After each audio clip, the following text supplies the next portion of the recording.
something clean and stylish. We don't really know what any of that means, what that really looks like. So I guess I'm just gonna keep going through a couple of websites and pick through what I think looks good. Surprisingly, I actually found a couple of good ones that I'm willing to try and replicate. I like how they have the appointment thing. They're basically doing the exact same thing as everybody else here. The get started, hate the image.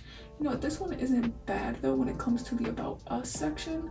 I do love that we're able to see a pretty good about us section, so we're definitely going to circle that one. And then I do like the text here. I love the barbershop title. This might actually be quite the reference. The image just looks amazing. I love absolutely a lot of things about this. I don't really like the get started. I don't know what that means, why we're clicking get started instead of book. I also don't really like that it says appointment, but that's just me being picky. I like how I can see the socials, the contact information all at the top, and that might actually be something I'm going to do. In all honesty, this is actually, I'm going to draw an arrow and I'll be like, do, sorry, it's hard to write here, but do this. Mine would obviously be just one professional, the gallery. They did everything really good here. Not a bad thing to actually end up putting what your clients say, maybe, because maybe that would actually be a good thing to add in this website, but who knows. They have a subscription, and then they have something here more at the end, which is kind of like the contacts, the workers, barbershop information, basically everything that we just seen at the top.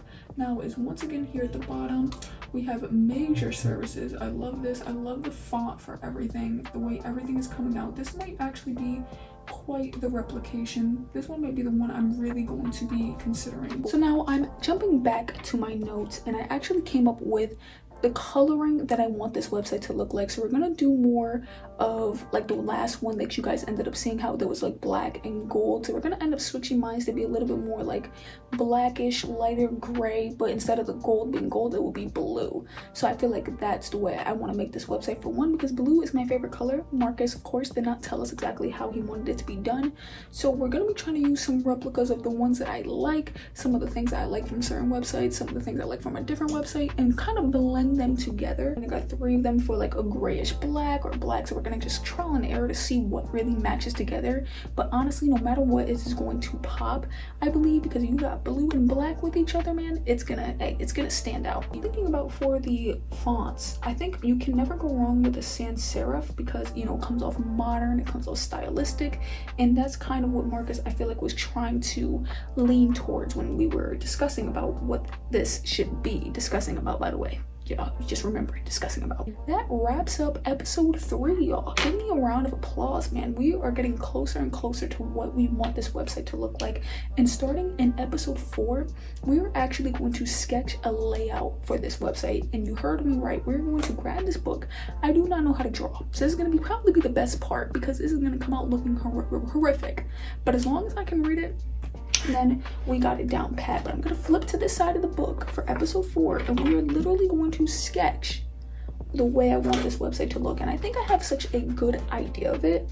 And then also another thing too, I believe I'll be doing for episode 4 is I'm going to break down a little bit of what type of HTML or CSS that I believe I will need to make all of this work for some of them, right? The ones that are going to be more difficult, like my images, for instance. If I want a circle image, probably is best for me to look up border and border radius to try and get that image to become a circle now, before just trying to dive into it and struggling. So definitely stay tuned, because that's when we get into the nitty and gritty. But then stay tuned for episode 5, where we actually begin building the website from scratch. This is going to be such a great series. I hope y'all ended up enjoying this one. If you liked it here and you love this video, you liked the last 2, leave a like, make sure you subscribe. This is a new series on this channel where we have mock clients, and we are going to be creating them some websites as if it were a real client. I think this series is just going to be great, because it's going to show y'all and even teach me how I should interact with real clients, because this is how I'm trying to make it. This is as if it's a real one. So I think it will be really great for us, both of us, to be having some good practice on what it will really take to become a web developer and, you know, make websites for clients to see if they like it or not. And shoot, we might have a little bit of things where a client doesn't really like something. I might have to go in and fix it. Or shoot, Marcus may hit me up in the future and be like, hey, I want this feature to be added. So listen, this is gonna be such a fun series. Make sure y'all stay tuned. Make sure y'all leave a like and subscribe, man. Deuces. This has been Marzy's Journey, and I'm out. Make sure you tune into the lives, 12 p.m. EST. Okay, I got an Instagram as well, Marzy's Journey 09. Just find me.